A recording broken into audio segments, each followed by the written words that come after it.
অর্থনৈতিক গুরুত্বপূর্ণ অবদান রাখছে, তারা বিদেশে গিয়ে কঠোর পরিশ্রম করে দেশের জন্য রেমিটেন্স পাঠাচ্ছে, যা আমাদের দেশের অর্থনীতি শক্তিশালী করছে। তবে আন্তর্জাতিক অনেক সমস্যার সম্মুখীন হতে হয়, তাদের অধিকার ও মর্যাদা নিশ্চিত করে আমাদের দায়িত্ব। আমরা আশা করি এই বিষয়টি পালনের মাধ্যমে আমরা অভিবাসীদের অধিকার ও মর্যাদা নিশ্চিত করার জন্য আরো সচেতন হব। আর যারা এদেরকে নিয়ে যায় অনেকটা এরা লোকে দালালি আর কি বলা যায়। এরা কি করবে, বলবে যে তোমার পাসপোর্ট জমা দাও, 1 সপ্তাহের মধ্যে তোমার ভিসা দিয়ে দিচ্ছি, এবং টাকা কনফার্মতা জানি যেখান থেকে টাকা নিয়ে চলে আসে। এইভাবে কিন্তু তাদের উপর প্রেশার করে, করার পর তারা কিন্তু অনেক কষ্ট করে টাকা জোগাড় করে। টাকা দেওয়ার পর বলে আজ আসতে কাল আসতে 6 মাস 6 বছর এমন ভাবে মানুষকে ঘোরায় এরা। কর্মসংস্থানের ভিসা, মেডিকেল সার্টিফিকেট, কোন দেশে কোন কাজে যাবেন সে সম্পর্কে নিজের দক্ষতা যাচাই করুন।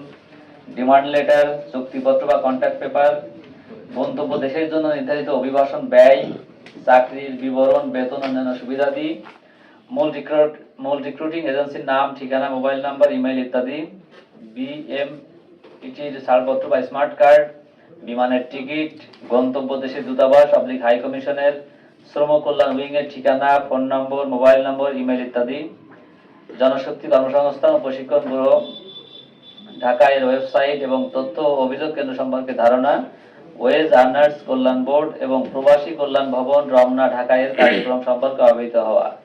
এই যে বিষয়গুলো বলা আছে, যিনি বিদেশ যান তিনি যাওয়ার আগে এই বিষয়গুলো যদি একটু অবগত হইতে পারেন যে আমি এগুলো ঠিকঠাক আছে মিলাই নেই, তাহলে কিন্তু আমাদের যে দালাল যেটা বলছি, মানব পাচারকারী আমরা যাদেরকে বলছি, তাদের দৌরাত্ম্য কিন্তু তখন অনেকটা কমানো সম্ভব, কমে যাবে। আমরা যাদের রেমিটেন্স যোদ্ধা বলছি, আমাদের প্রবাসী, তারা অনেক পরিশ্রম করে দেশের জন্য রেমিটেন্স পাঠাচ্ছেন, অর্থ সংস্থান করতেছেন, এটা আমাদের জন্য ইতিবাচক একটা ধারা। আবার দেখেন, আমরা যে রোহিঙ্গা সমস্যা নিয়ে যারা ভুগতেছি, যে আন্তর্জাতিক অভিবাসীর যে সমস্যাটা আমরা ভুগতেছি, সেখানে কিন্তু সরকারের মিলিয়ন মিলিয়ন ডলার কিন্তু আজকে বেশ কয়েক বছর ধরে কিন্তু খরচ হয়ে যাচ্ছে, যেটা আমাদের ন্যাশনাল ইকোনমিতে কিন্তু প্রভাব পড়তেছে, নেগেটিভ প্রভাব পড়তেছে।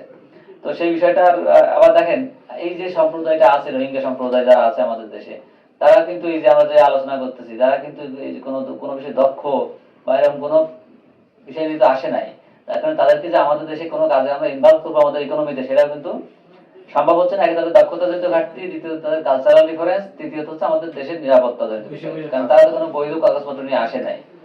এই অভিবাসী বিষয়টা সেন্সিটিভ একটা বিষয় সারা বিশ্বের জন্যই।